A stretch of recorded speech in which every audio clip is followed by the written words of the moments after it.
if I could hope for but one thing for you, so you be curious in all that you do. 'Cause love, like a flower, just wants to grow. Oh, and knowledge, like your heart, just wants to be known. If you like, please subscribe. This is Bitcoin Study Sessions.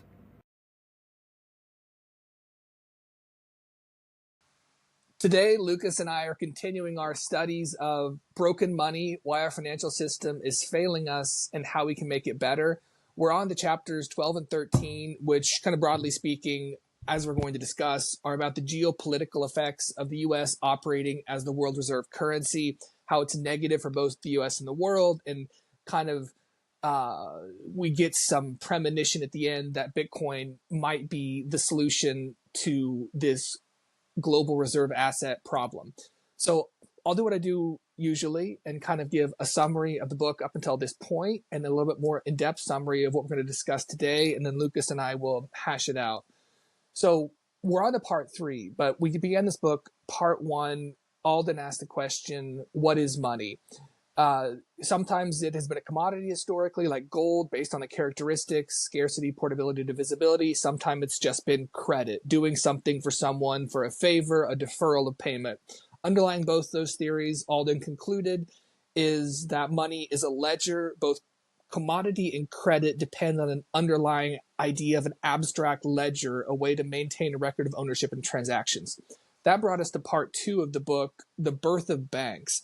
And so kind of roughly in that section, banks developed because gold, which was used as a commodity money, was insufficient to fuel the economy. It moved too slow, especially in the age of telecommunications. So banks, as a technology, were able to create paper claims for gold, which circulate much quicker than actually shipping the gold around to settle transactions.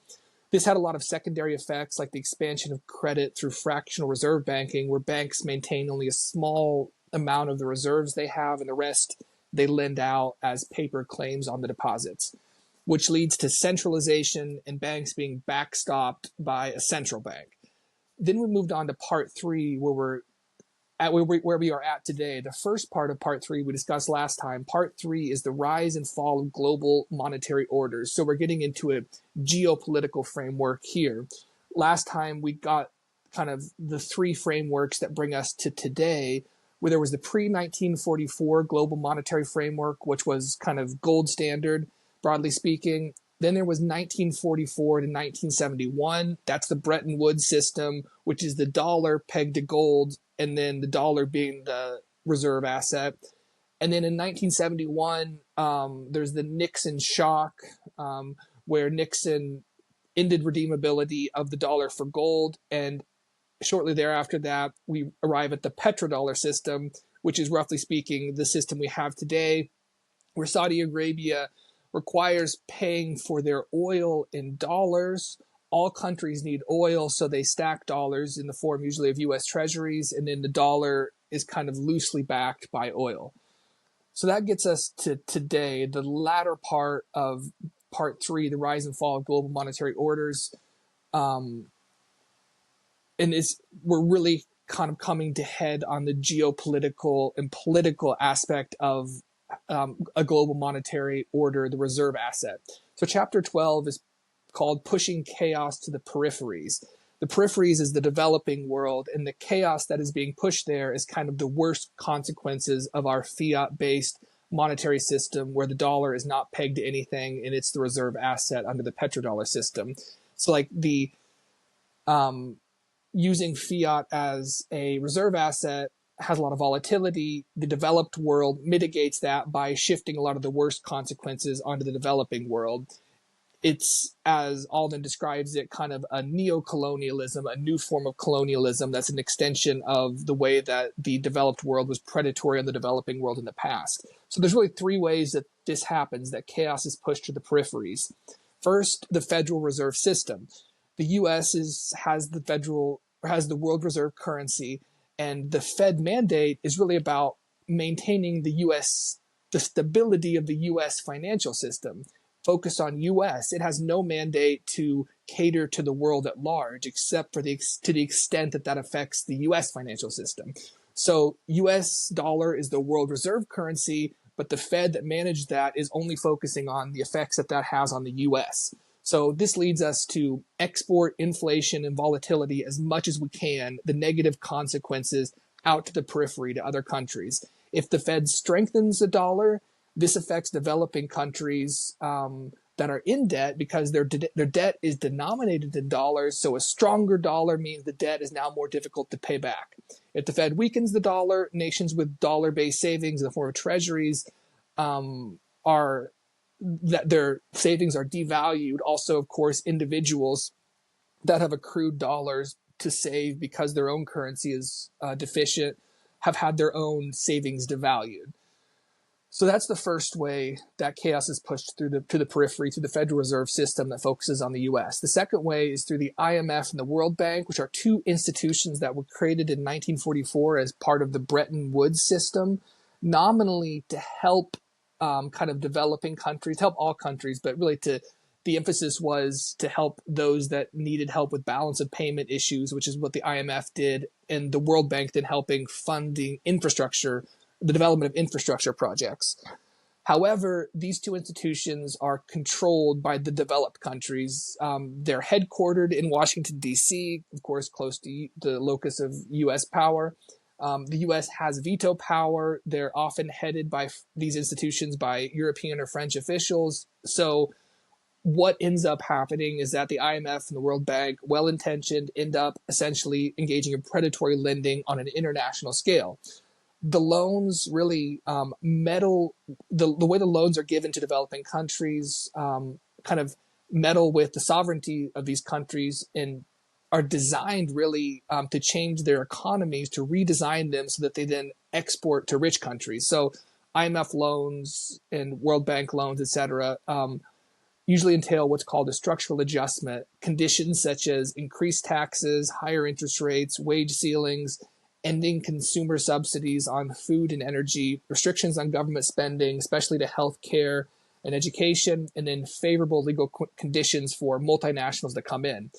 So this kind of set of conditions, these impositions, these strings attached to IMF lending, serve to suppress domestic wages and make them more competitive to export globally.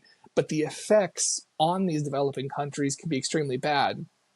Some of these effects are multinational takeover.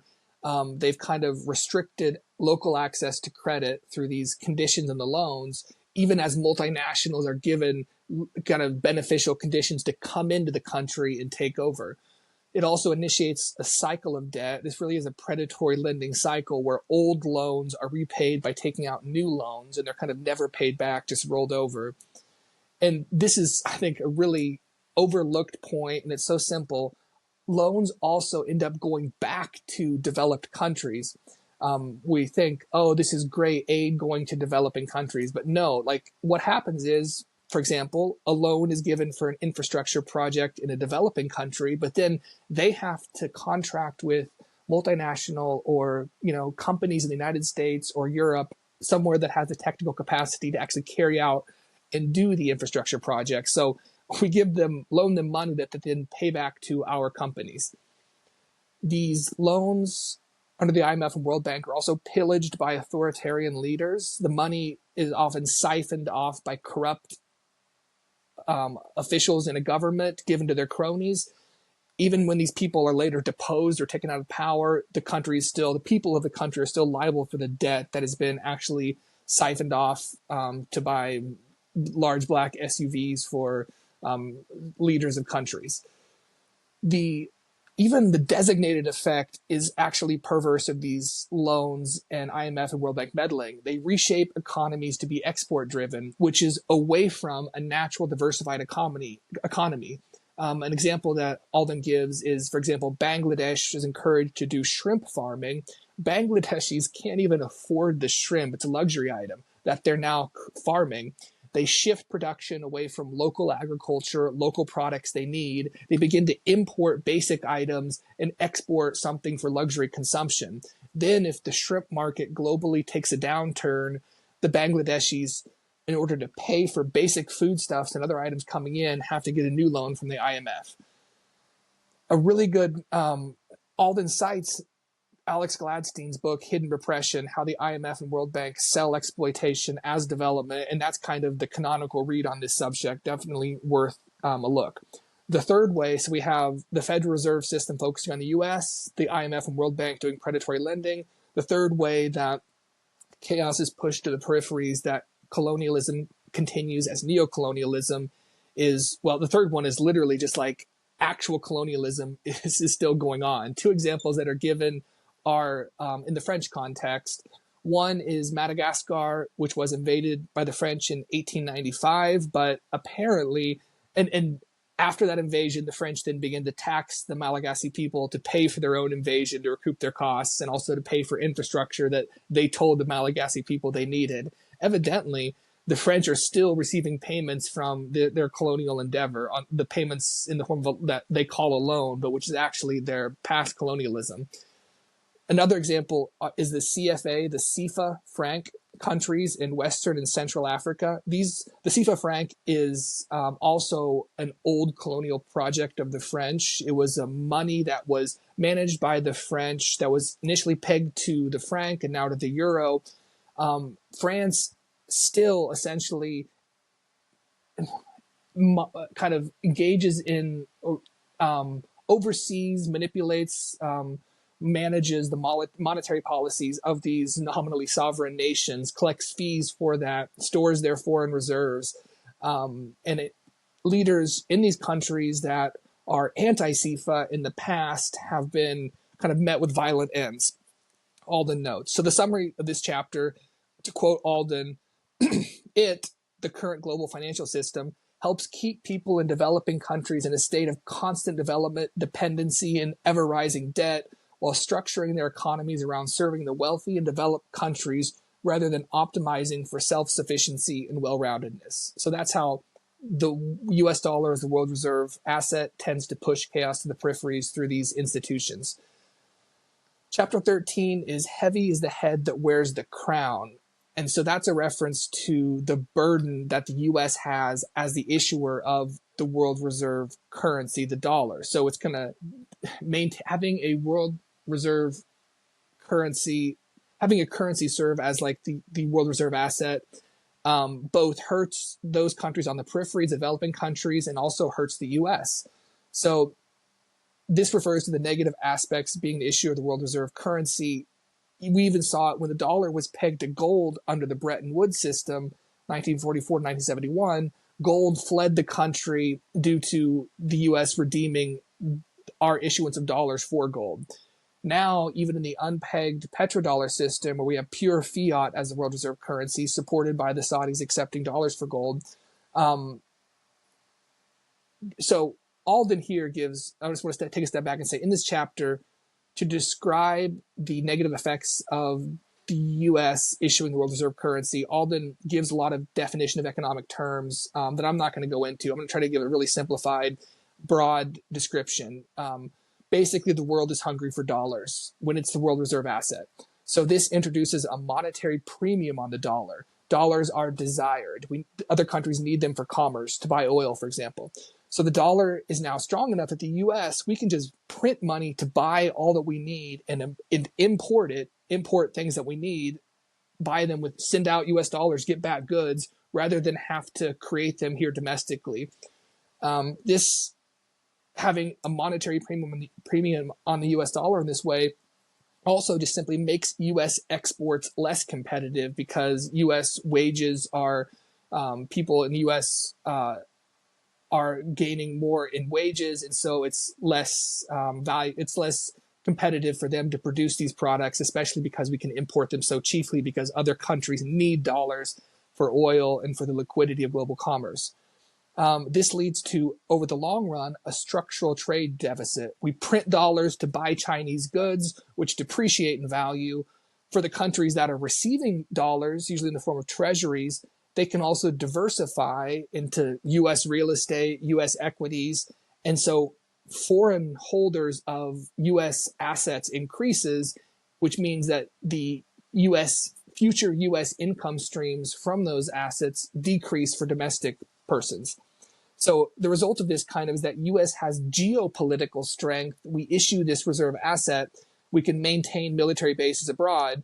But given that we have this structural trade deficit, we end up deindustrializing, hollowing out our industrial base, and then that industrial base being reconstructed in other countries because it's cheaper to import than to create.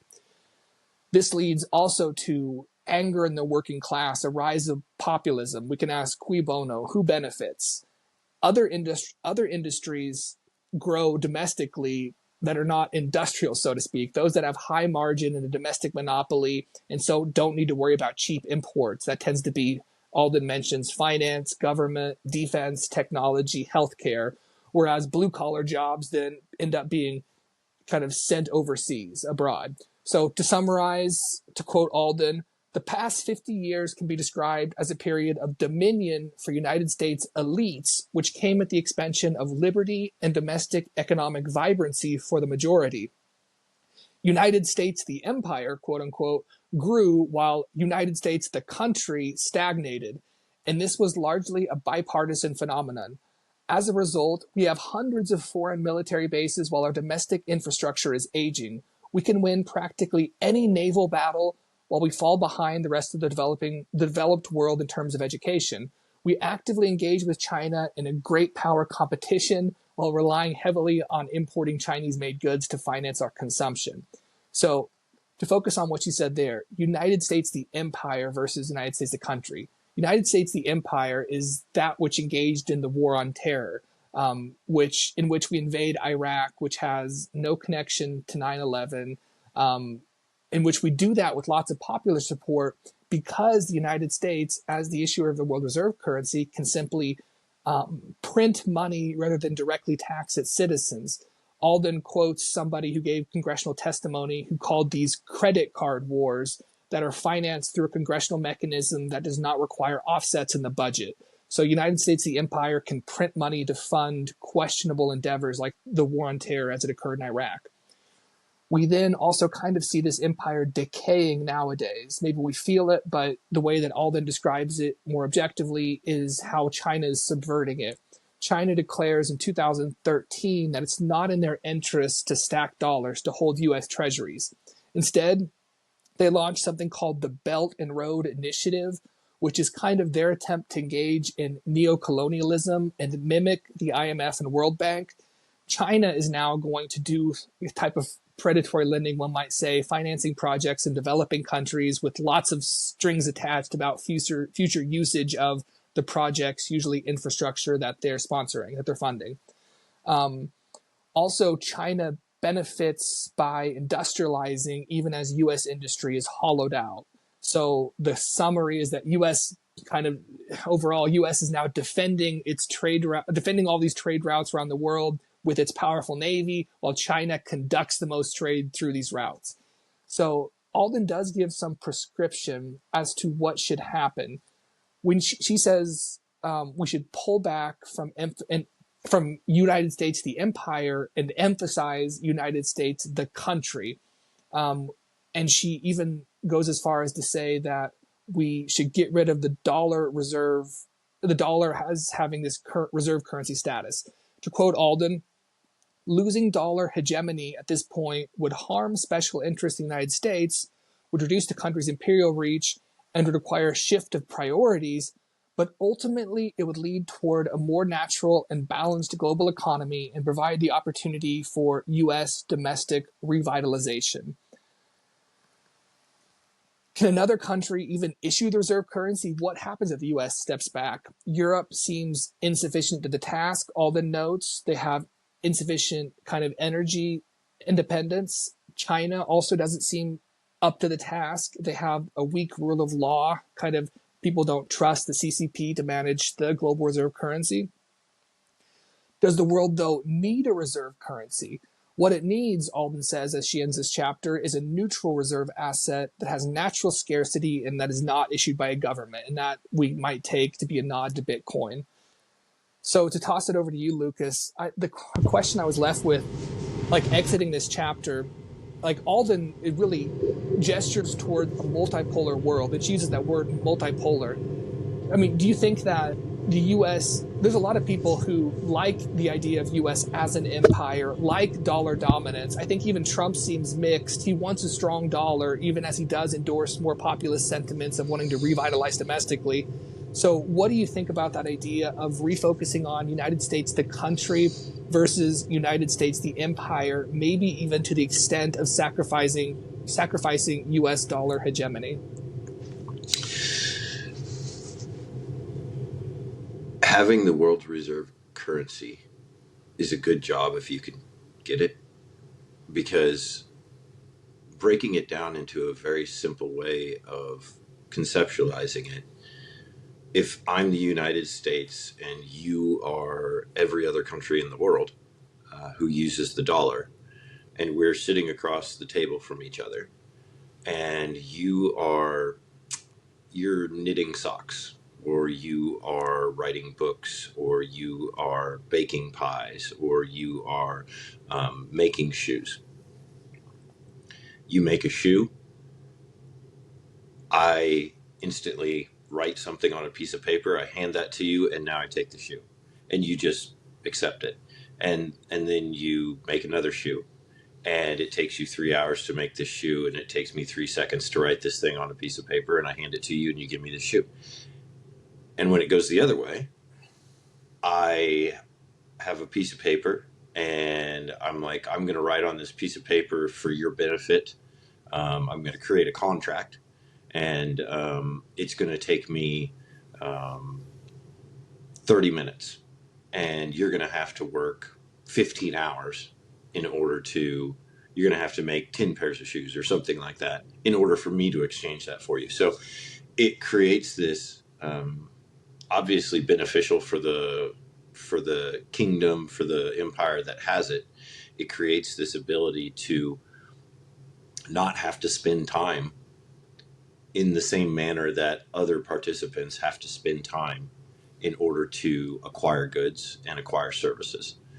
So it's a great job if you can get it. I think the story that Alden gives, the heavy is the head that wears the crown, which is the story of the king who has this person that says, oh, your life must be so great because you're king. And the king says, all right, cool, step into it. Let's see what happens. And he says, all right, wear the crown, sit on the throne, have the servants, have the power. And the guy's sitting there and he's having a great time until he looks up and he realizes that there's a sword dangling on a string above his head. And if that string is severed, then he's dead. And what it makes you think of is that so you said something about the Navy of the United States basically is like, we have this Navy that can win any battle, and it's protecting the seas effectively for China's trade resources, because we're not sending things overseas. The things that we send overseas go in emails and they go in telephone calls. We're not sending products overseas. I mean, a little bit, but nowhere near compared. But what I heard when you said that in my mind, it was that the United States can win any naval battle for now, for now, until they don't, And Yep. The thing about the string hanging over the head of the king is that the string eventually breaks. I mean, even if it isn't cut, it just severs. It falls under the weakness of the might of the oppressive force that is trying to escape from its containment. The sword is the oppressive force trying to escape from its containment. When it's dangled by a string, developed nations are the oppressive. They're oppressive to the United States. At least they are in what they need to do in order to survive. They're not, I don't think, naturally opposed in any way. I don't see that they are, wanting to actually be enemies, but you see that they want to escape from this system. And there have been attempts and there have been tries, and those attempts and those tries have been thwarted, most often in the way of financial repression, but also very overtly in terms of covert action, CIA meddling Mhm. or the uprising of a different candidate. It is strange how the United States, which wants to spread freedom, seems to be really good at putting dictators into power um, and removing democratically elected candidates, which would seem counterintuitive to the narrative that is being spread. And that takes me back to my very first thought about this chapter was the narrative versus the actuality. Before we got on camera, we were talking about first principles and trying to think from first principles. It's you don't accept what somebody tells you about something, and you also don't accept the relationship to something that is familiar to that. You don't accept the reason by analogy. You break it down into the grounded theory that Jason Lowry uses in his thesis. And so the monetary neocolonialism that is popularized by the United States as the issuer of the world currency, the narrative is it's something almost like domestication. It's sort of like this, you've got this benevolent superpower, and it's like they're adopting this lost, developing country and offering guidance and cooperation. Um, it's it's almost like they're a cow, and we are going to care for the cow. We're going to feed the cow. We're going to make sure that coyotes don't kill the cow. Um, and then what we're going to take in exchange is the milk. That's kind of the narrative. But then there's the other way of viewing it, which is to look at what the outcomes are and to look at the outcomes in these countries and the examples that Alden gives, especially with the shrimp field, which it makes me think of the Bible. There's a story in Judges about how a conqueror then goes out and salts the fields of the conquered in order to make them infertile, so that they can't grow their own food, and they are therefore dependent upon him. Yeah. And that's what happened with these shrimp farms, was that they leveled all of these trees. They tore out all of this ground that not tore out, they flooded all of this ground that had previously been farm ground that these people were using to feed themselves, to create their own food, to be self-sufficient. And now, not only is that land taken out of production, but they flooded it with salt water. And so Mhm. even if you do remove that, then that salt remains. I used to actually work in this industry. I used to work um, um, in the soil amendment industry, where we would take gypsum and use it to naturally remove salt from soil, because it will bind with it. The calcium sulfate will break down with the addition of water and bind with the sodium and draw it out of there. And you would see insane differences in a very short time, but it does take a while. Like it still takes a while. And by the way, this is just the small amount of salt that you get from pumping a little salt water out of the ground. It's Mhm. not. This is not ocean water. This is not ocean water that's been flooded on top of this for years. So the second and third order effects of these decisions are Yeah. not these are not easily reversible decisions. But so anyway, so you it's effective. It's like this biblical punishment of the conquered, of salting the fields of the conquered to make them dependent upon you. And instead of milking the cow, it's almost like going out to sedate the cow, slowly cut off a stake, and then bandage it up and let it hobble off. And then the next day, do it again. And the next day. And it becomes this horrific, it becomes this horror movie Yeah. of slowly cutting off the pieces until there is nothing left. And Yeah. then taking that as the spoils of your victory. So the question about um, the United States having the world reserve currency and kind of where do we go from here? Is it something that we want to maintain? Um, I would say that it's a whole lot like a movie star who gets really used to doing the press and stops doing the work on their, they're an action star. And the thing that got them the role was the body that they had, right? They like, oh, this guy looks incredible. And then he gets the roles and now he gets all the money and he gets to stand in front of a crowd and just make money for Yeah. standing there.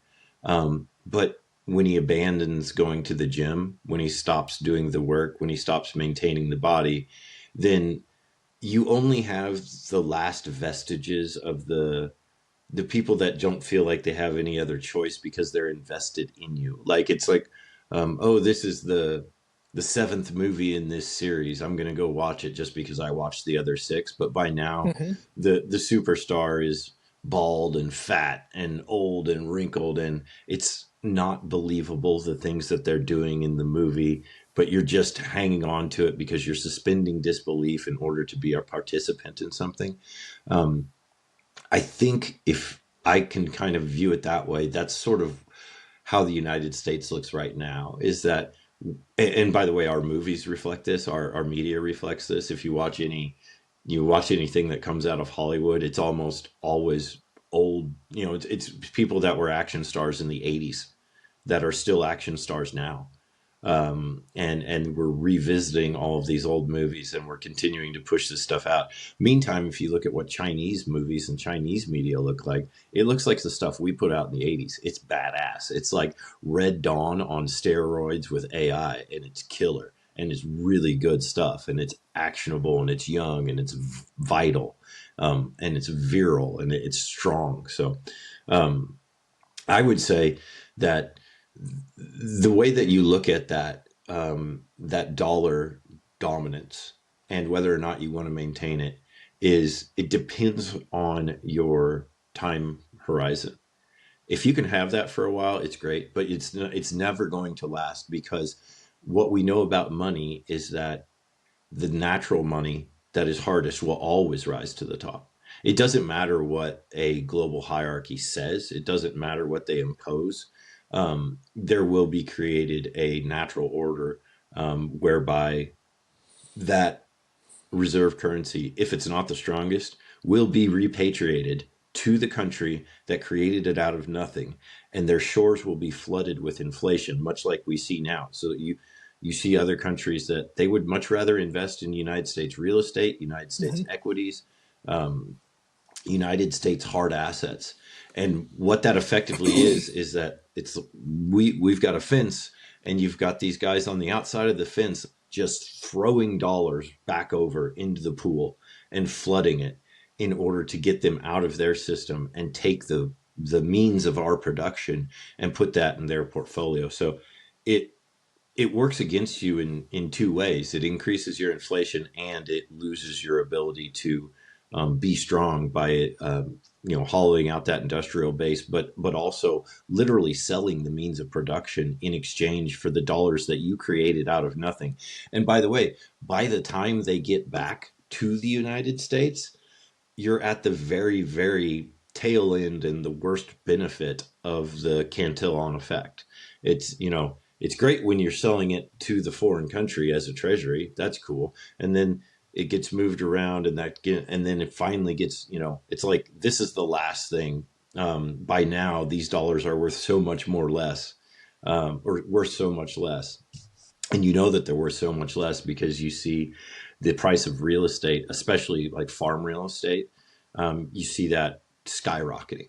In the '80s, even into the '90s, you could see guys that were buying farm real estate in the United States for hundreds of dollars an acre, 400, 500, 600.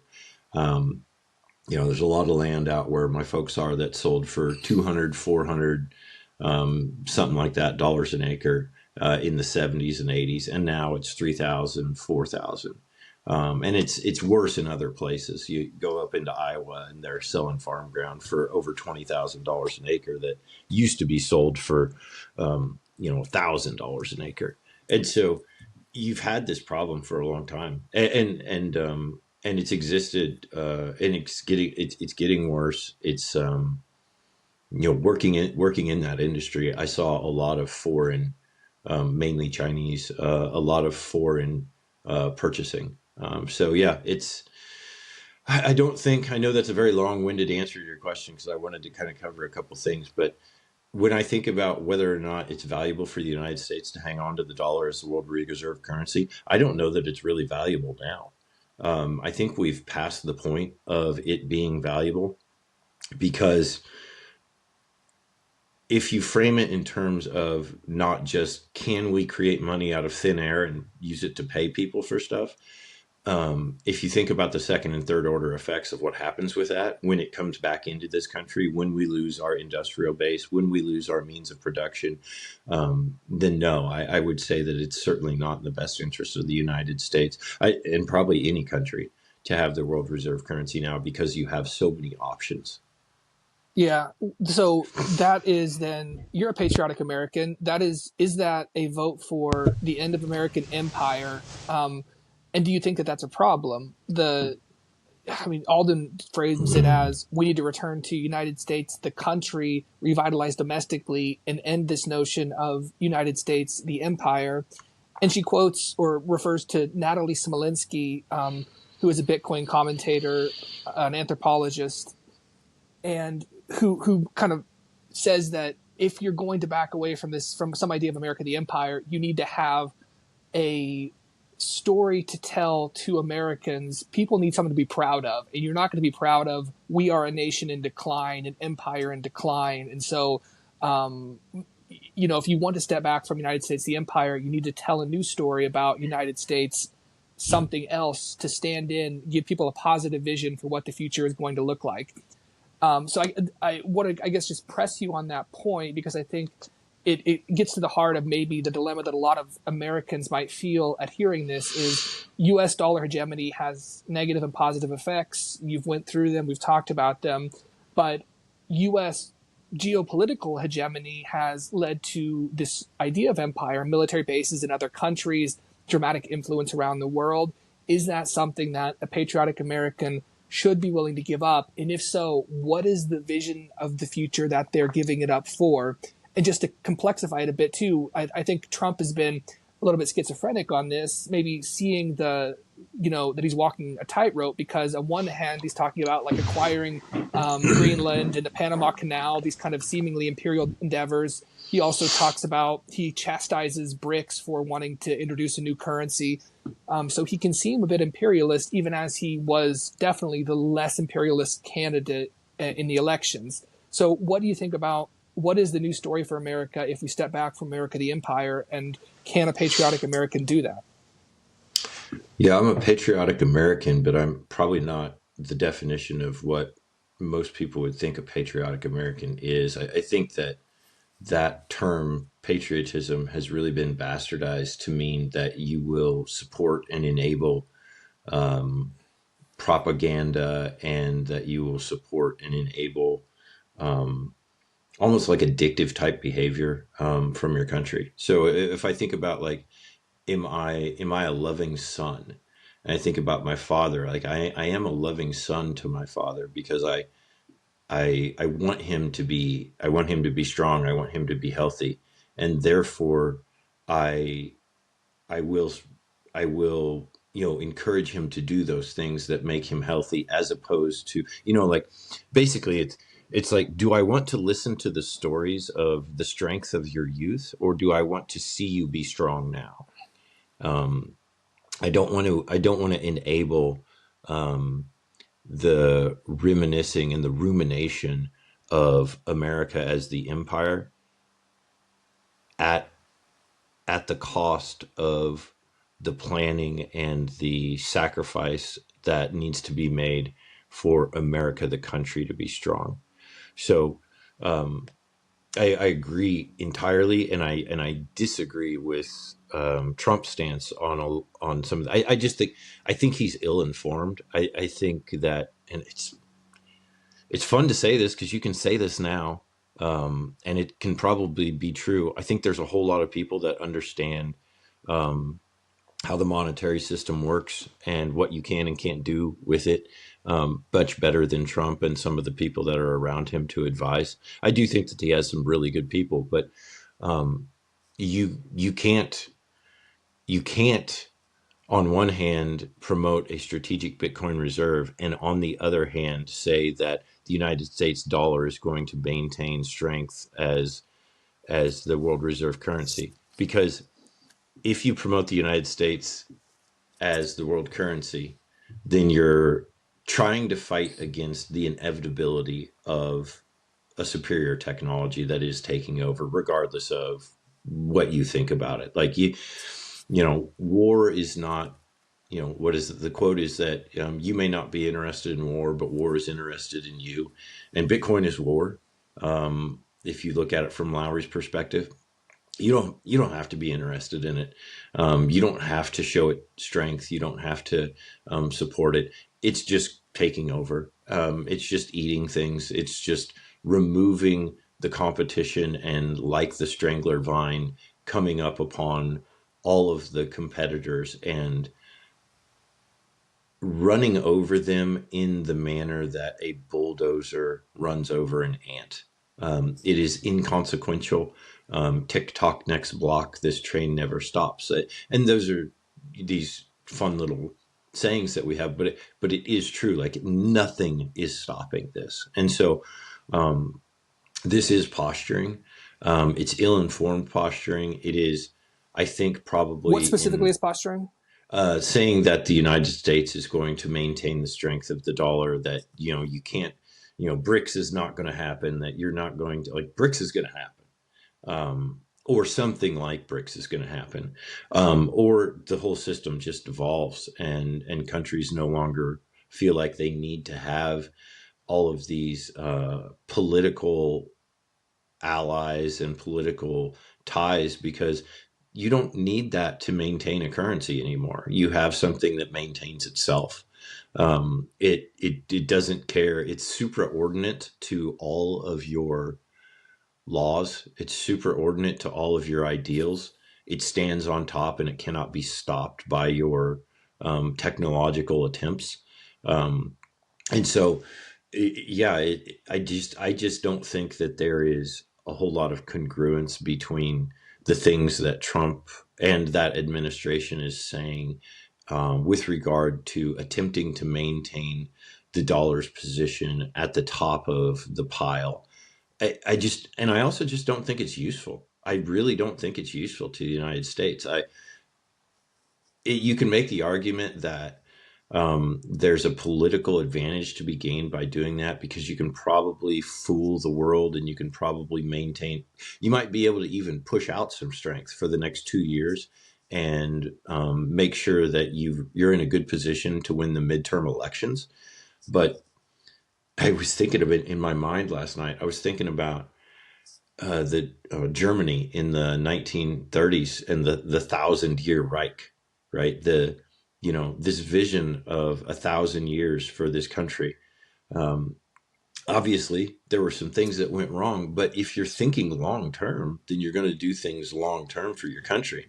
But if you're thinking short term, if you're thinking 2 years to the next election, then I think you're going to make some really stupid mistakes. I don't think that there's any validity in trying to maintain the dollar as the world's reserve currency. I actually believe that the faster the shock happens, the better it will be. But that's just I guess that's just my experience from my own life experience, which is that whenever there has been a shock in my life, whenever there's been a crisis, it helps to realign priorities in a way that is much more clear than if something is slowly going wrong and slowly falling by the wayside. So I don't know. Yeah. I kind of want to know, what do you think about that in terms of speed? Yeah. And I'll set it up by saying one of the things that I'm really interested in is studying. I think it's called the Hankey-Krauss hyperinflation table. I've seen Balaji Srinivasan post it, and I've seen it a couple other places, which shows the amount of time that it takes for a currency to hyperinflate. And I believe they define hyperinflation by prices doubling. So there's a whole page full of these examples of major and minor and developing currencies that have hyperinflated during the. By the way, they're all during the fiat currency era. Like this doesn't happen in silver. This doesn't happen in cattle. This doesn't happen in salt. It only happens in fiat currency. Because eventually the music stops and everybody goes for a chair and there's no chairs. But anyways, the thing that I remember looking at it was, I think the fastest occurrence for prices to double was like a day, something like that. Mm-hmm. And then there's a whole bunch of them where it's like, 30 days, 25 days, 45 days, 67 days. But during every single one of those examples, there was not an off ramp. And today there exists an off ramp. Like if Germany would have had an off ramp for their Deutschmark in the 20s when they hyperinflated, during a time where the stories are, you would go into a bar and you would pay for all your drinks at the beginning of the night because by the end of the night, the prices would have gone up. That's how fast their inflation was happening. And they didn't have an off ramp. They didn't have a way for people to maintain the little bit of strength left in their currency by moving it to something that was going to retain value. Instead, they hyperinflated it by putting that currency back. Like you want to spend that money as fast as possible. It becomes that debt spiral, or not debt spiral, but it becomes a spiral where the money, once it starts becoming worth less, you start spending it faster and faster and faster and faster because you get less and less and less. And eventually it hyperinflates and explodes. So I kind of want to, this is not really a theoretical question, but you're more than welcome to opine upon the speed at which you think this can take. To put it into reference, I think it took about 30 years or so for the world to really go to gold after they left a bimetallic standard, and anybody left holding silver in their bags was caught out in the cold. And we've read about this example earlier in this book where China tried to maintain a silver standard and they fell behind by about 400 years in a manner of about 30 years. They really lost their position in the world. So if we do see something like this, it's not if, we will. But where do you think it goes in terms of speed? And what do you think that it's beneficial for it to happen faster than slower? Is there actually some benefit to Trump trying to walk a tightrope and use Bitcoin to shore up the dollar while also trying to push out the dollar as the world's reserve currency and maintain that status? Like, is that something that should be approached? I'm kind of throwing your question back at you, but with the addition of commenting on the speed aspect of it. Is it better if it happens quickly or over 30 years? So on the speed question, generally, as you know, it tends to happen very quickly. Metcalfe's law is that a network's value increases as the participants in the network increase in a sort of exponential way because each of the nodes on the network is connecting with more and more nodes as each new node is added. Alden in a past chapter said there's reverse Metcalfe's law when the network collapses, and they tend to collapse very, very quickly. With regard to Trump, as you were talking, I think I might have been conflating two things as well. There is the notion of maintaining a strong dollar and also the notion of maintaining the dollar as the U.S. reserve currency, like the unit of account. I think those are at odds with each other. So maybe, to a certain extent, U.S. has to keep on, to maintain global liquidity, has to keep on providing dollars. But the dollar is strong right now, and it does have strength with respect to other currencies. So the question is, can we keep the dollar from collapsing while extricating it as the global reserve asset? And I think that's behind good faith criticism of the Bitcoin strategic reserve. And Nick Carter specifically is somebody who's pro Bitcoin. He's a venture capitalist in Florida. I think it's Castle Island or something like that is his company, but he's a prolific commentator on Twitter as well and in the media. And he has come out against the strategic Bitcoin reserve, at least as far as having an acquisition element to it of getting new Bitcoin. For that reason, I think that he thinks it would signal a lack of confidence in the dollar, and so weaken the dollar. And I think that, I mean, I don't agree or disagree with that. I think I kind of actually disagree with that. But I think that in any case, there are people who want to think, and I think we all do, about how to navigate the extrication of the U.S. as a world reserve asset while maintaining the strength of the dollar. And I think that it's going to happen quickly in terms of like a 5 to 10 year period, which I think is actually be slow in monetary terms and network terms. But I think that it can be managed with things like Tether being tied to both treasuries and Bitcoin.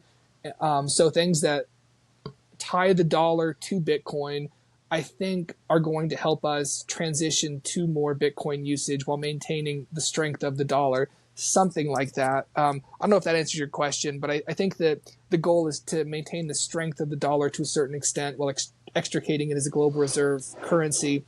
I think that that's a good idea because I do think that America the Empire is a notion that should end, not in a negative sense of the collapse of the empire, but in a revitalized domestic United States. So a new narrative, a new story, a new positive story arising that is not about empire, that is about make America great again, telling a new story about domestic revitalization that gives people hope, even as America's imperial aspirations are retracted.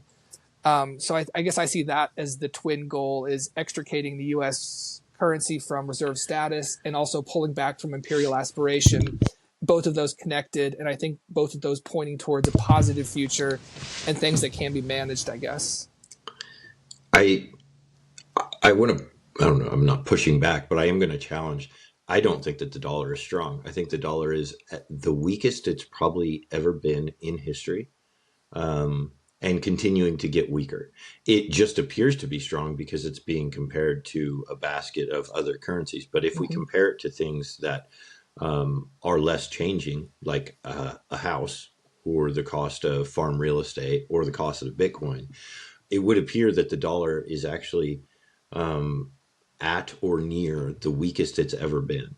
And it just, to me, I'll go back to something that I think was really, when I heard Michael Saylor challenge somebody on diversification, who said, I think you should have 2% of your assets in Bitcoin. And he said, okay, it's cool that you want to do that. However, show me 49 better ideas and I'll do it. And that's kind of what I think about. Like, he was the first person to frame it in that way for me. And now I kind of see that in every other avenue where Tom Brady was like, I'm going to throw footballs. And nobody else like said, maybe you should diversify into bowling and trimming hedges, because you're really good, but diversification is really how you make it. It's like, no, I think I'll just throw footballs. And Coca-Cola, they make soda, and no one's, maybe you should make tractors, and maybe you should make lawn ornaments. And they're like, no, actually, we're just really good at mixing sugar up with water, and so we're going to do that. And that's how you become dominant. You don't become dominant by being indecisive. You don't, when you find the person that you want to be with, you don't also navigate 10 other relationships at one time in order to say, well, I'm going to put 2% of my love here, and by the way, that's what you see. Like, the happiest people have the tightest knit families. They're close, and they really have a social community that they've invested a great deal of their time in a small amount of people. So you've invested a great deal of your resources in a small amount of opportunities. And so, yeah, I would challenge anybody that thinks that they can save the fiat system in any fashion. Why would you ever choose to be involved? Like you have a choice. So why would you choose to be involved with a system that systematically robs you when you can buy the thing with the money that they're using to rob you? You can buy the thing that they are talking about using to make their robbery proliferate for longer. Like we're gonna buy this thing that makes it easier for us to do this for longer to you. And you're like, well, actually, I can just buy that thing too. I no longer have to buy your dollars. I no longer have to be subject to your seizures. I no longer have to be subject to your freezes and to your sanctions. I can just buy. I mean, to me, I don't think there is. I think that anyone that thinks that there is an option here is woefully uninformed on what it looks like when a superior technology comes around. The car showed up and nobody rides horses anymore. The plane showed up and nobody walks places anymore. The refrigerator showed up and there's nobody delivering milk anymore. Like these superior technologies, they don't move in and take a little bit of the market share. They take over everything. And so that's kind of how I view it. I just don't think that there is that interim period where things get messy, and that's why I hope that it goes very fast, because I don't want that mess Yeah. to last for long. No, I mean, my response was about speed and the strength of the US dollar in reference to other currencies and not in reference to like Right. the dollar over time.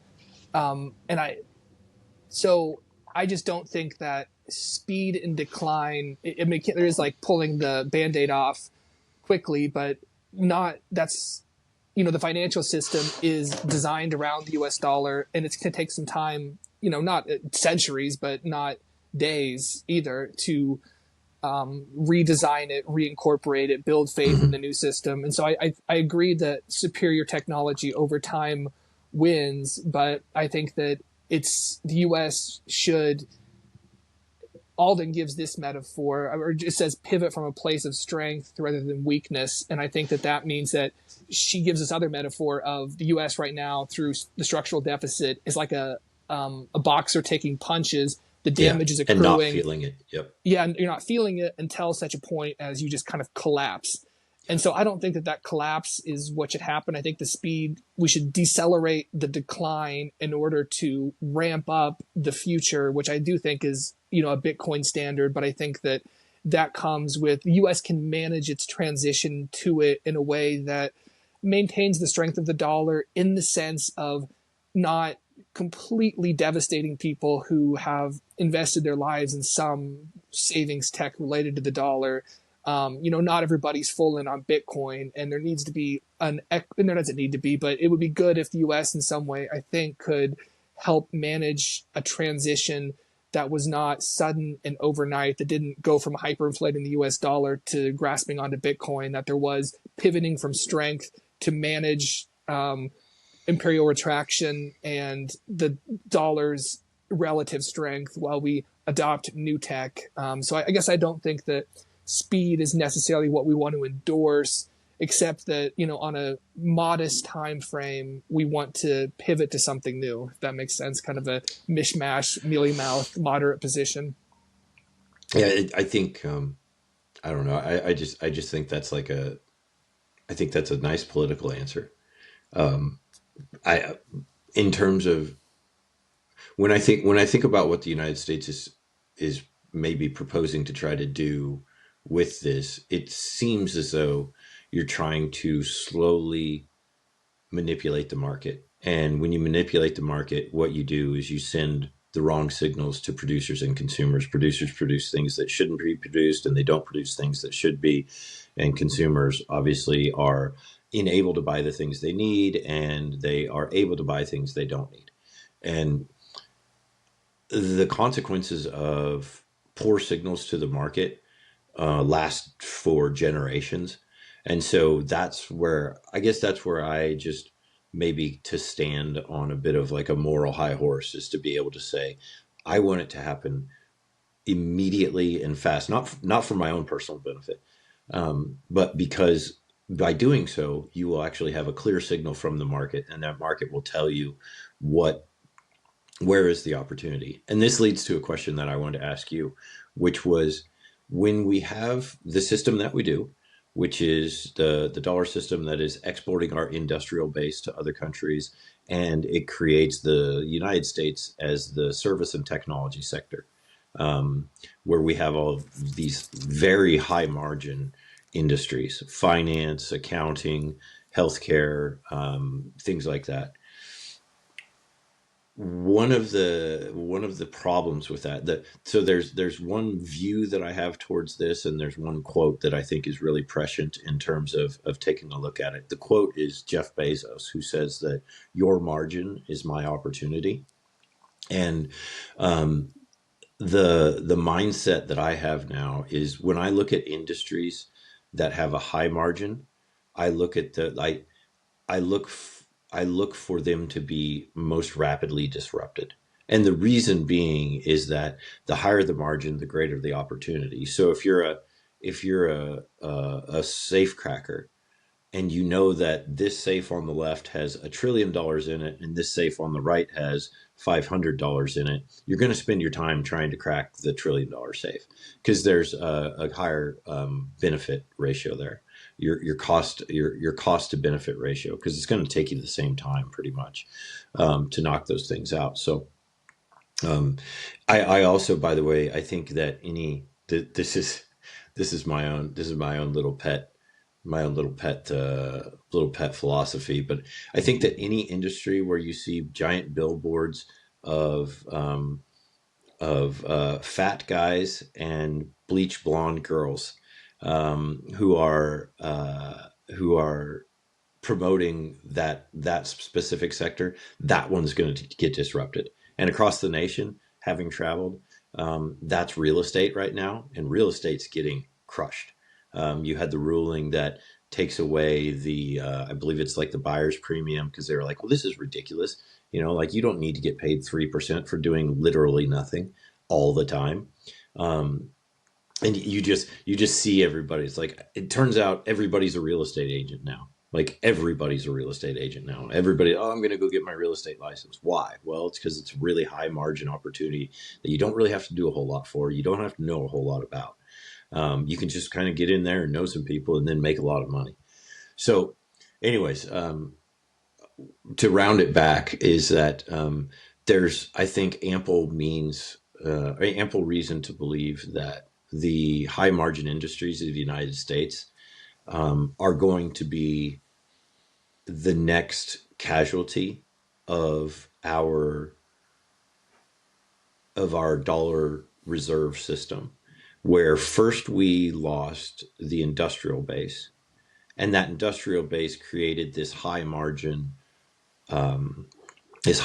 service and information technology sector. And I think we're going to be challenged in that very rapidly, because in order to compete with that, you don't have to build a factory. You don't have to have natural resources. You don't have to have the labor. You just simply have to do something a little faster, a little cheaper, a little better in terms of the computer work. And now you have the industry. These are winner take all industries, as noted by the fact that there are usually between 4 and 8 players at the top of all of these. So I guess I want to frame that in terms of, I still want to keep it on kind of the issue of the dollar as the world reserve currency. But do you feel that there is, do you feel that that's worth trying to save more than saving the dollar as the reserve currency? Or do you feel that it can be saved? That what can be saved? That high margin service and technology sector of the United States, the finance sector, the entrepreneurial sector. You're seeing a lot of people that are moving to Dubai and Portugal, and taking their technological prowess with them to lower tax jurisdictions and places like that. So I don't know, just kind of, what are your thoughts about that as sort of a second and third order effect of I yeah, of the decay of this system? I guess I don't see the those high margin sectors being a result of deindustrialization. Maybe they were accelerated a bit by it. I think they can go hand in hand with reindustrializing. And in fact, to the extent that those high margin sectors depend on U.S. power projection, maybe that's needed, because once the U.S. hollows out in its industrialized sector sufficiently, then we're a paper tiger in relation to other countries that actually have an industrial sector and can make new arms, even as we print pieces of paper to try to buy those arms from them. Mhm. So I guess I don't see the necessary relation between domestic revitalization by encouraging reindustrialization and also the preservation of those high margin information related sectors. I guess I think that they can go hand in hand. And in fact, at a certain point, it would be necessary that we have a more diversified portfolio of industry in the United States in order for each of those particular industries to flourish. It may be that it does put us in a good position to reindustrialize because we have a lot of technological prowess that can be applied to industry. Industrial processes, Yeah, making them efficient. exactly. Yeah. Yeah, Yeah. that's a good argument, I think. And I think that's why Germany, has its strength for a while was exactly that even though they paid high wages in their industrial sector, that they were very efficient and applied technology well so that they could still compete on a global stage. But yeah, what do you think about then? Do you think this is taking a turn a bit, but do you think that tariffs are a potential solution in the short term, in that they will encourage us to reindustrialize, make Americans have to turn domestically to buy goods rather than importing them cheaply? Trump, when he proposed tariffs, got a lot of grief from economists whose models they said showed that this would be bad for the economy. But I think that we may be in sort of an unprecedented position at this moment in history, given us holding the global reserve currency and being at this advanced stage of it. And so I wonder, maybe tariffs aren't as nonsensical as certain economists make them seem once you really kind of see that this historical moment is different, and that what Trump is trying to do as far as encouraging local industry is a valid thing to do to mitigate one of the harms of the U.S. being a global reserve currency. Do you think tariffs are a good idea? Overall, I don't believe that tariffs are a good idea. And I can just come at that by saying they do send an inaccurate signal to producers and consumers, and they do cloud the market, and they do, in some fashion, misallocate resources. I understand the argument that if a pair of jeans in the United States costs $100 to make, and in China they cost $30, that putting a $70 tariff on Chinese jeans allows for American producers to be competitive. However, that is not thinking about the desired outcome. And the desired outcome is to make things better for the United States people, not for the United States industrial sector or the United States jean manufacturing sector. I think there's a whole lot of danger in turning tariffs into the sort of like modern day, like instead of putting pork barrel projects into bills, I think there's a lot of danger that tariffs just pop up in every industry that has a strong lobby and not in the industries that don't have strong lobbies. And to put it in the words of, or the observation of my host in Colombia, lobbying is legalized bribery. And what we have developed in the United States with the Beltway system, you've got in DC the inner Beltway and the outer Beltway. The outer Beltway is the highest per capita income jurisdiction in the United States. Lobbyists are the highest per capita income jurisdiction in the United States. And it's because they engage in a practice of legalized bribery. And it's not always what you and I think about in terms of bribery, where it's like, I'm going to hand a bag of cash to a boxer before the match, and then he's going to take a fall in round 3. It's, you're going to vote on this bill in order to get this factory built in this jurisdiction. And then when you leave office, you're going to be on our board earning $1 million a year in showing up for 3 meetings via Zoom. And that's far more insidious because the effects of it last so much longer. So I think have a genuine fear that tariffs will proliferate the bribery system in the United States and make it even more outrageous. I don't agree with tariffs from an economic perspective because they send an inaccurate signal for resource allocation to the market. I do agree, and you did say this in your question, short term. Short term, if we can dispense with the idea that they send a bad signal to the market, if we can dispense with the idea that it encourages immoral behavior, what about short term? So short term, what it would do is it would inspire a number of participants in gene manufacturing in the United States that aren't currently enlisted in that operation to join up. And most of them shouldn't be there. However, there will be people, just because there are people that are more competent than others, there will be people that turn out to be really good at it. And they will be able to stand on their own after those tariffs are removed, or they will be able to slowly wean themselves off of it. However, I do think that tariffs are something that once put in place are really hard to take out of place. And so you just effectively are going to put a semi-permanent price floor on a certain good by putting a tariff there. And the end result is that consumers in the United States are not getting a better deal. They're not benefiting. Yeah. There is the argument to be made that, there's going to be a couple more jobs to be had, but those jobs are very tenuous because they're wholly dependent upon that tariff. So no, I think any game you play where you have to rig the rules in your favor to be competitive is a game that you should look at and go, I should go play some other game. Because eventually something bad is going to happen. Like, you're going to be exploited. And especially if you are rigging the rules in your favor, like, there's incentive for the oppressed in that system to exploit you. Go play a fair game.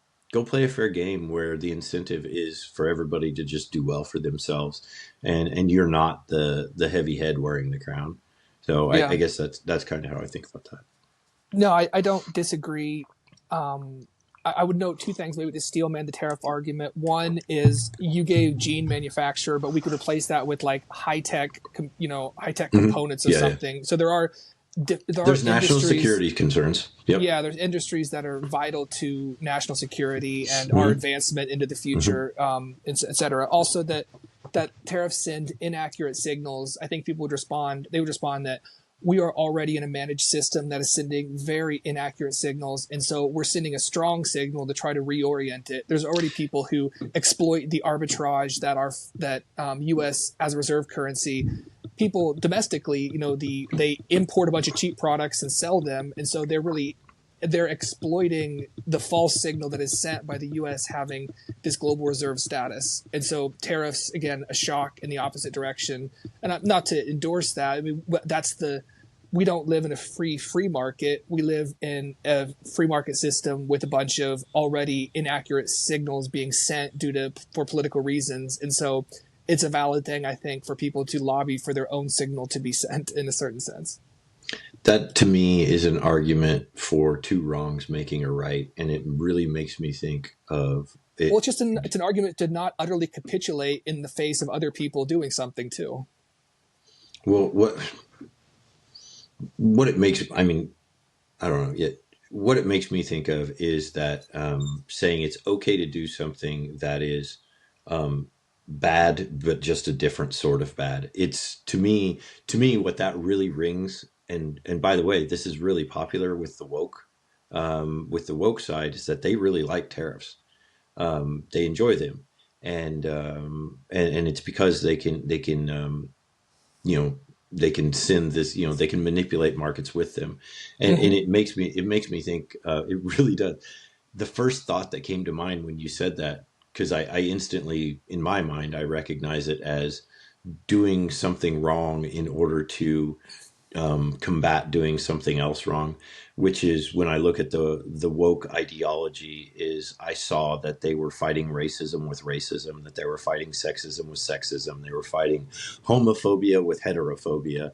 Um, that the argument was like, oh, the pendulum swung too far in this direction, so it's okay that there are certain groups that are disenfranchised now because they historically haven't been, and it's time for them to get their ass kicking, as opposed to maybe we could look at this in terms of how can we just all be better, and how can we, instead of promoting racism in order to and promoting sexism and promoting all these, how can we simply look at people on the merits. And so I look at that. I look at like markets on them. Like I want to look at Yeah. the market. I want to look at the market on the merit. I completely agree that there are some national security interests that need to be that need to be prioritized. What I would say is that if you want to really look at the outcomes and how they tend to proliferate, then really what you should do is you should say, well, the national security interests, those are the ones where the government should absolutely 100% not be involved in any sort of fashion, because everything that government touches, they ruin. And it's not because they're government, it's because the nature of it is that it creates a middleman who has a handout, who needs to be fed, and they take resources away from resolving the problem. The industries that have proliferated in the United States did so without government support, like Hmm. no government support. Um, they did so because they were able to explode. Like less regulation, less involvement, less participation by the government. So, I mean, I would say that if you want to encourage an industry, the best thing for the government to do would be completely leave. Like, I'm perfectly fine if the industry wants to if they want to Yeah. put tariffs on cereal and I don't know, cereal and Swatch watches. Cool, that's Yeah. fine.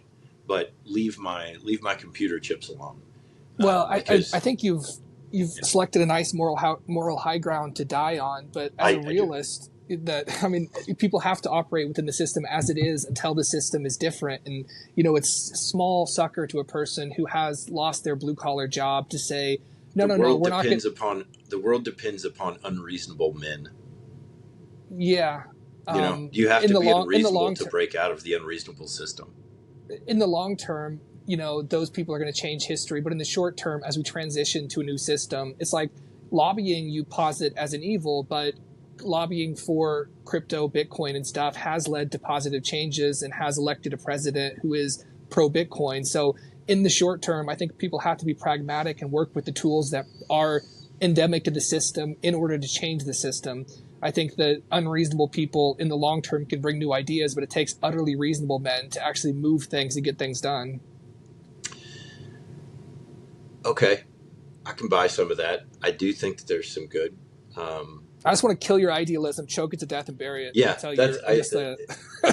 it's adorable. It's adorable. Yeah. But I would the problem. I don't know. The problem I have with this is that so um, we're creating a crypto industry. We're creating a crypto regulation industry that is not going to exist in some other country, that is just going to say, it's a sandbox, do what you will. We recognize that there are benefits to this, that we don't need to have a hand in But it, right? our regulatory framework could be sandbox. That's a valid one we could choose, and we could have lobbyists that advance that position. That would be a good thing. Well, I just look at in terms of where it's gone already. So you originally there was no regulation around crypto, and then there stepped in some fairly strict stuff.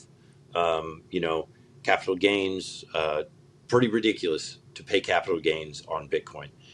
Bitcoin is functionally sending someone Bitcoin is no different than sending someone an email.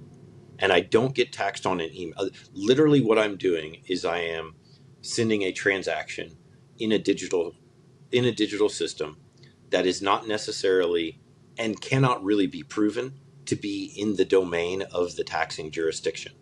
So somebody is going to realize that. And somebody's going to say it's utterly ridiculous that we have capital gains tax on this thing. Like we don't tax text, we don't tax emails. Why would we tax? Why You would we can't go tax around and no one value? cares about your texts or emails. No one's going to buy those from you for No, everybody cares $95,000. everybody cares about them because reading those things, putting clauses into your terms of service that say that you can read those things and take the information out and use that to market to people, that created the most powerful companies that have ever existed in the entire world. That's where all the value is. All of the value in the world is in information. It's not in cows and it's not in socks. It's in that information. So I see what you're saying. and it's just information. Yeah. Like the value transfer of Bitcoin is merely letters and numbers, just like the text that I send and the email that I send is letters and numbers. But so is the transmission of equities nowadays through a stock market. I mean, that all happens electronically. All of it's movement on the ledger of all monetary or value-based things anymore when we're moving towards but the stock market is information. housed in the United States. Like And people like who that transact is a in physical Bitcoin. jurisdiction. Some of the people by the who way, transact in Bitcoin are. It has a physical jurisdiction that people literally buy. You've heard these stories, I'm sure, buying the closest real estate that you can to the stock market so that you can be 1 nanosecond faster there is a geographical tie to that. There's no geographical tie to Bitcoin. There is. The people who own Bitcoin have it. It's everywhere. It's every node. It's every node in the entire world. But the holders of it are in a specific geographic location. And so law is an arbitrary convention, and the people who define the standing under it of a certain thing can define it in a certain way. I think, that gets us kind of far afield, but I think it's taxable. If defining it like all tax is an arbitrary legalistic convention. If they want to define it a certain way, they're casting magic spells in a different way, but that's the case. I think you're going to find in very short order that Bitcoin is not taxable. And I think you're going to find that it's not taxable, not because there's not a will to tax it, but because there is so much will for it to not be taxed. Because people, for the first time, have the opportunity to hold on to it and not have it taken away and be able to say, no, just flat out, no, you can't take this away from me. You can't take it by force. The returns to violence and the returns to lawfare in terms of the economic return that you get to putting somebody in a chair, tying them down and beating them until you get their Bitcoin password out of them, or taking them to court and suing them over and over in a country that has the strongest property rights in the world. The returns to those sorts of violence and oppression have dramatically fallen to the point that it is no longer economically feasible to take that approach. So I think, and by the way, it doesn't have to happen here. It doesn't have to happen here. It happened, in Dubai, there's zero tax on cryptocurrency. And what happens is that people vote with their feet and they flood and they leave. Maybe people will move there to Dubai, but I don't think that that the fact that people can engage in mass tax evasion with Bitcoin is an argument for making it untaxable. I think the government can still make it taxable, and to the extent that it goes through corporate channels, they have to report all that stuff. And to the extent that you think that Bitcoin, we're going to hyper Bitcoinize, it's always going to hit some taxable, transparent entity, a corporation or something like that. Unless you're going to borrow against it and never sell your Bitcoin and use fiat, in which case you're endorsing that world of fiat currency in addition to Bitcoin. But there's always going to be individuals who are incorporated in there's entities that are incorporated in the United States that have to report things to the government, and they're not going to engage in tax evasion just because it's easier with Bitcoin. I think it's short-sighted to believe that the system that we are currently in is not going to be radically altered by. It surely is, yeah. Because we're in a system that is created to encourage debt. And it's created, like, that's why the rules are written the way they are, so that if you have an asset and you take a loan against it, there is no tax on it. It's encouraging that, because that's what benefits the system. But you don't have to play those rules anymore. And it doesn't have to be that the change happens here first, because it will happen somewhere else. And the benefit will be so great that the new system will be adapted by players who want to continue to be competitive in a global market. I cannot see it going in a different direction. I can certainly see the current system fighting tooth and nail to maintain the rent-seeking status that it has, Yeah. because that is to their benefit. But when I think about the way that the Bitcoin network grows is simply by adding more people that exchange more value, and they don't need anything in between them. They don't need a government between them. They don't need a bank between them, and they're not going to opt in for it. It's now an opt-in system instead of a claw your way out of it system. And I am why never would you ever do that? I'm never going to move to Dubai, no matter how favorable a tax jurisdiction it is. I'm not going to leave the United States. I maybe some part of Latin America I could conceivably, but I think the vast majority of the United States, people in the United States, are not going to go to Panama, to Dubai, just because it's, even if there was a tax on Bitcoin in the United States and not in one of those other jurisdictions, breathed are the man with heart so dead who never to himself hath said, this is my own, my native land. We all have the sentiment that we love, not we all, but many people have the sentiment that they love the place in which they were born, even if it does impose some taxation on them. That's like the whole idea of Europe now. People are okay living there despite its ossification economically, because they like the quaintness of it. They like it because it's their homeland. And people do not move just for favorable tax reasons, except for maybe marginally some billionaires here and there. I think that there are a couple 100 million people that came to the United States that would disagree with that, and I have no and they were Europeans first. They Yeah. were So speaking for Europeans myself, I guess I would never move right, to Dubai. right. Yeah. But I do, again. I think that we can have those feelings, and I certainly have those feelings. Like, I don't want to leave the United States. I wouldn't prefer it, but um, it turns out that throughout history, there have been numerous examples of times when the economic situation has gotten so bad in a country that used to be strong that people who would have never left leave. And that's not an outlier. That's the common theme. And you see the exportation of talent to the places that treat it best. And so I it's great. I love the United States. It's awesome. But in terms of can it, can it keep you? Probably. Can it keep the vast majority of its talent? I don't think so, because the talent that came here was free agents to begin with. Like, it came here from other countries. There is a native restless, there is a spirit of the United States and the people within it that is prone to adventure. It does have that reckless feel. It does have that idea that we're going to set out in a wagon and we're going to go across a country that we've never seen in order to get away from an oppressive tax structure, in order to get away from a system that does not benefit us, and to have opportunity to be able to grow our own whatever, our own food, our own resources, our own families, without the inhibition of an overarching power source. Yeah. So I just think I think it's such a constant theme throughout the globe and throughout history that I Yeah. see no reason why you can't see 100 million. Like, I see no reason why you can't see 50 million people leave the United States. Not immediately, but why? If you're someone that has the means to do it, why would you? Like, why would you, other than sentiment? And the thing about sentiment is that you rapidly learn, going through sentimental things, that it's never the actual thing. that holds the value of the memory. It is just the memory. Like going through stuff with my parents when they're like cleaning up and finding old pictures and old college yearbooks and Hmm. baby pictures and stuff. Right? It's not the picture itself that's valuable. It's the memory because you enjoy it and then you put it away. So you can take Yeah. a picture of the farm to South America and you can take a picture of your local coffee shop to Dubai and you can still retain that same sentiment.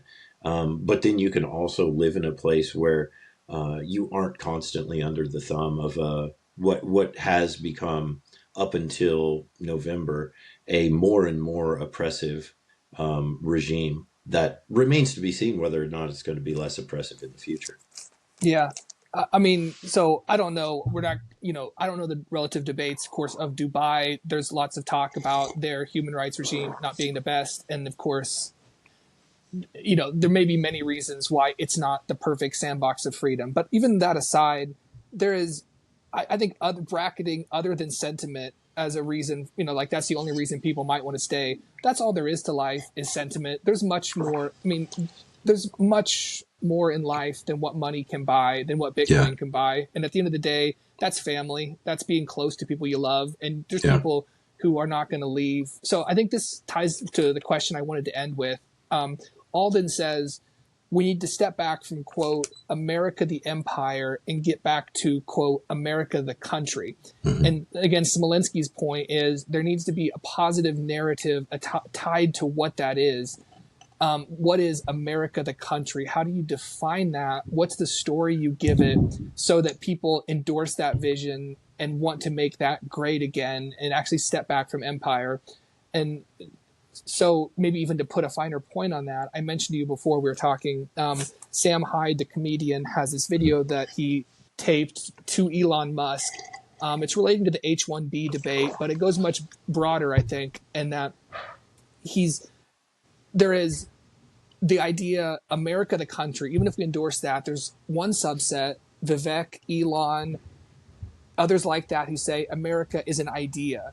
And there's another set, Sam Hyde, other people on the other side of the H-1B debate that say America is a nation. America is a collection of people with a shared history and a shared culture. So one camp says America is an idea, an abstract narrative about competitiveness, about entrepreneurial spirit.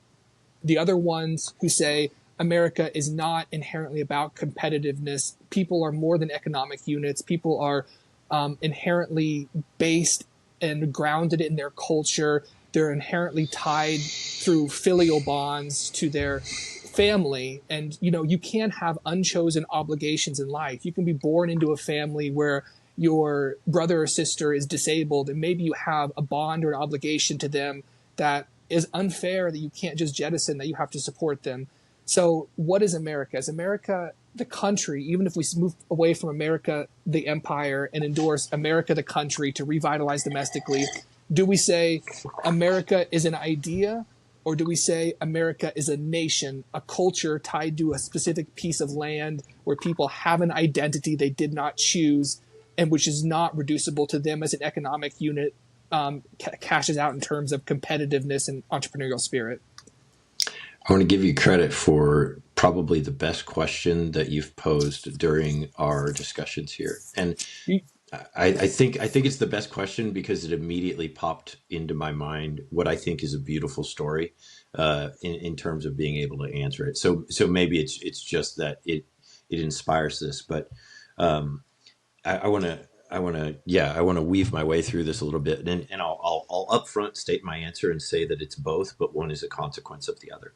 So you've got the idea and you've got the nation, but I'm just going to say the culture or the community. Let's say the community. What is a nation? It's just a big community, right? You've heard people. I've heard the quote was like a nation is a group of people that agree to like selectively forget the same things, the same history, or something like that.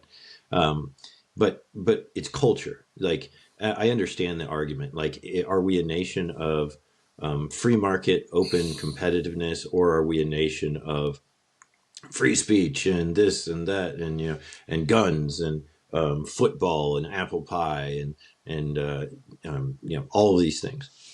So, I want to, I want to weave my way through this a little bit, and I'll upfront state my answer and say that it's both, but one is a consequence of the other. So you've got the idea and you've got the nation, but I'm just going to say the culture. it's an idea that creates a culture. One leads to another. And the way that I think I know that is this is for the benefit of everybody that might be listening, but for you and me. So the most vibrant culture that I've ever experienced was when I moved up to Wenatchee, Washington, and I stayed with Grant in his little apartment there. And we went out and we started doing a lot of things with people in the community that were simply a consequence of things that we wanted to do in order to better ourselves. We we wanted to go do some cold plunges, and so we started going down to the Columbia River every morning and getting in the water. And then we mentioned it to some other people, and we grew a group that started coming with us every day, and wanted to challenge ourselves to go do some yoga. So we found a vibrant community of people in that yoga studio that turns out were interested in a lot of the things that we were interested in as well. We wanted to go do some hiking, and so we found some people along the way who wanted to come along and hike with us. And that all culminated when we decided to host a party, and we had this party in this tiny little 600 square foot apartment maybe, and we had like 40 people in there, and every single one of them was a friend.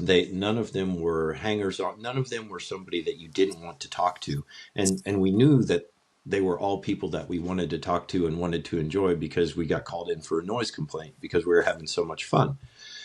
It was the idea that was first proffered by Grant when he read my blog when I was living in Columbia and said, "Hey, this is such a cool place up in Wenatchee." He was really just selling the idea of these things. He wasn't even offering for me to come, and I kind of invited myself.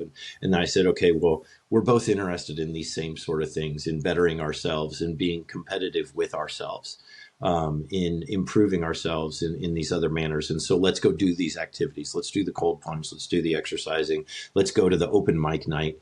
And let's engage in all of these different communities. And as a result of the idea, we created a miniature nation of friends. We created a community. We created a culture that became much more valuable than the idea. And so I love the question, and I think the answer is that it is both. I think it's the idea that leads to the culture. I think that the idea of wanting to escape the oppressiveness of the regimes and the kingdoms and the monarchies in Europe is what led people to come to the shores of the United States. And they didn't bring with them the rules.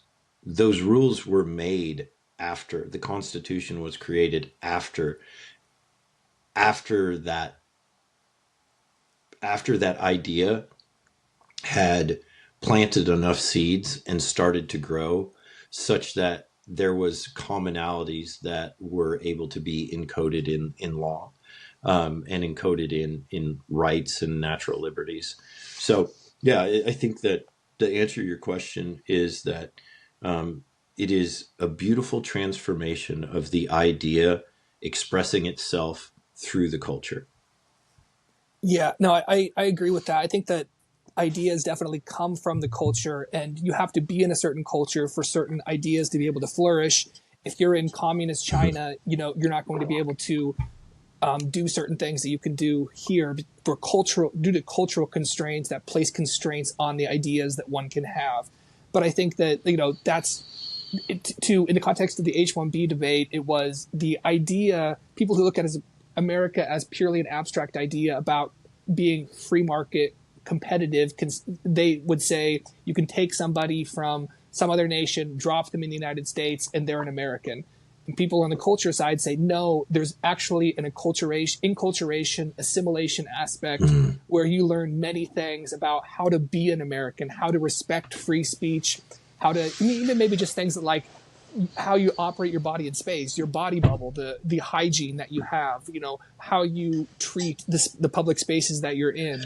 These are all learned things that are cultural that then allow certain ideas to flourish within them, like entrepreneurship, human dignity, and things like that. So I agree with you. I do think ideas are related to culture, but culture is primary. And I think, take that back to the original question then, if one has to define what United States, the country, what's the positive vision going forward, I think one has to, if you really want people to believe in it, you can't just say America, the country, is about free market competition and entrepreneurship, because that's, I think, a cold and empty vision for most people. Not completely empty. Those are good things, but they only have value to the extent that they enrich our communities and that are products of our culture. And so it can seem blood and soil nationalist to say something like that, but I think it's just realistic that what makes a human is the cultural apparatus that generated the consciousness that person has, in the way that then cashes out in the ideas that they, put into the world and operate within. So I would agree with you. Ideas are important, but they stem from culture, and that any positive definition of America, the country, going forward, if it's a tool for domestic revitalization and a step away from hegemony and empire, is going to have to respect that we do have a culture, and that it's not just some abstract ideal free floating without a culture. So maybe you can find a compromise between what both of us are saying. If you can view ideas as a personal culture, as an individual, and an idea is a culture that an individual has, that when combined with other people who have similar ideas, arises from which we see a nation and a community. And yeah, I don't know. It's a beautiful thing to consider that that. By the way, I do completely agree that you can't take someone from outside the United States and drop them in the United States and have them be an American. I think we see examples of that. And the reason, by the way, is that you can't take an American and drop them in China and have them be Chinese. Like that can't happen. Like it just can't happen. But you can eventually, like the difference is that I can never be Chinese, ever. Like it cannot happen, but a Chinese person can be an American. And so there is beauty in that flexibility and the adaptability of being able to adopt those ideas and beliefs. So yeah. Yeah, no, I think that's a good ending point. This part 3 was the rise and fall of global monetary orders. We've been talking about the rise of the next order, and though these kinds of broad questions about one's vision of the United States or whatever country you're in, we're going to create, or in some sense orchestrate, or be dragged into the next global monetary order. And so I think it does benefit us to have these large conceptual discussions about what a nation is and what's important. So I think that's a really great point to have coalesced on here at the end. Yeah, I think we are going to see that the next world order is created more so from the bottom up than from the top down. And that's something that sounds good to me, because it just means that there's going to be more people involved in solving the problem. And the more people that you have to solve the problem, the more chances that you'll run into a really good idea on how to solve it. So yeah, I love it. Fantastic. And as always, a wonderful discussion here on Broken Money. And we'll see you guys next time. I'm Lucas, and that's Grant. He's at The Whole Frame on Twitter, and I am at Lucas Matty. See you guys. See you later. Thank you for listening. If you like, please subscribe. Every little bit gets me one tiny step closer to my ultimate goal of living in a cave. You never have to buy windows or shingles, and there's no lawn to mow. Look it up. Dream big, kids.